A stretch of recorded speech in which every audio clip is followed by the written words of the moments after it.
Hi, so I am back with the second reel जो कि मैंने आपको प्रॉमिस करी थी कि जितनी भी 21 डेज की पिल्स होती हैं, जैसे ये सारी आप देख रहे हैं, इन सब में ईस्ट्रोजन कॉमन होता है। ईस्ट्रोजन होता है एथिनिल एस्ट्राडियोल। अब क्यों प्रोजेस्टेरोन अलग-अलग होता है, उसका रीजन होता है डिपेंडिंग क्या बीमारी है। ठीक है, हम लोग मेडिकली प्रोजेस्टेरोन को first generation, second generation, third generation, fourth generation बोलते हैं। आपको बस इतना जानना है कि जितने प्रोजेस्टेरोन अभी तक इन्वेंट हुए हैं, अभी तक मार्केट में आए हैं, फर्स्ट जनरेशन, सेकंड जनरेशन इतने अच्छे नहीं थे, उनके साइड इफेक्ट्स ज़्यादा थे, उनमें एंड्रोजेनिक प्रॉपर्टीज ज़्यादा थी। Third generation, fourth generation better है क्योंकि इनमें एंटी एंड्रोजेनिक प्रॉपर्टी है। अब किसी लेडी को दोगे हार्मोन तो उसको हम मेल हार्मोन नहीं दे सकते ना, तो प्रोजेस्टेरोन कभी कभी एंड्रोजन की तरह काम करता है। तो फर्स्ट जनरेशन, सेकंड जनरेशन कौन से थे, जैसे कि आप ये देख रहे हैं, एथिनिल एस्ट्राडियोल के साथ नॉर्जेस्ट्रल है।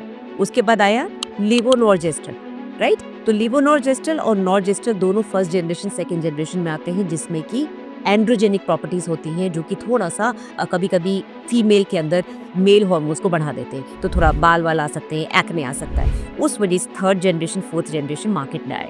थर्ड जनरेशन की बात करें तो सबसे अच्छा जो चल रहा था वो है डिसोजेस्ट्रल। डिसोजेस्ट्रल जो है लो डोज ईस्ट्रोजन के साथ दिया जाता है फॉर पेशेंट्स जो कि बिल्कुल नॉर्मल हैं, उनको पीसीओडी नहीं है, उनको एंडोमेट्रियोसिस नहीं है, उनको सिर्फ अपनी साइकिल रेगुलर करनी है, या उनको ओवेरियन सिस्ट है, जो मैंने आपको सारी प्रॉब्लम्स पिछली रील में बताई थी। ठीक है, उसके बाद आया नेक्स्ट जनरेशन में एथिनिल एस्ट्राडियोल के साथ डायनोजेस्ट। अब डायनोजेस्ट क्या है? डायनोजेस्ट एक थर्ड फोर्थ जनरेशन प्रोजेस्टेरोन है जो कि एंडोमेट्रियोसिस के लिए यूज होता है। तो जिन पेशेंट्स को एंडोमेट्रियोसिस है उनको प्लेन डायनोजेस्ट ना देके हम ओसीपी के फॉर्म में 21 डेज की पिल देते हैं, जिससे पीरियड भी रेगुलर रहे और एंडोमेट्रियोसिस भी कंट्रोल में रहे। फिर आते हैं पीसीओडी के पेशेंट्स। पीसीओडी के पेशेंट्स में भी 21 डेज की पिल्स देते हैं। अब उसमें कौन सी देते हैं? सबसे पहले मार्केट में आया सिप्रोट्रॉन एसीटेट। सिप्रोट्रॉन एसीटेट एक थर्ड फोर्थ जनरेशन प्रोजेस्टेरोन है जो कि एंटी एंड्रोजन है, यानी कि ऑलरेडी पीसीओडी के पेशेंट्स में मेल हार्मोन इतना बढ़ा हुआ है कि उसके अगेंस्ट काम करता है। तो आपने सुना होगा क्रिम्सन 35, जेनेट 35, यास्मीन, ये सारी मेडिकल जो टैबलेट्स हैं अलग अलग कंपनीज की,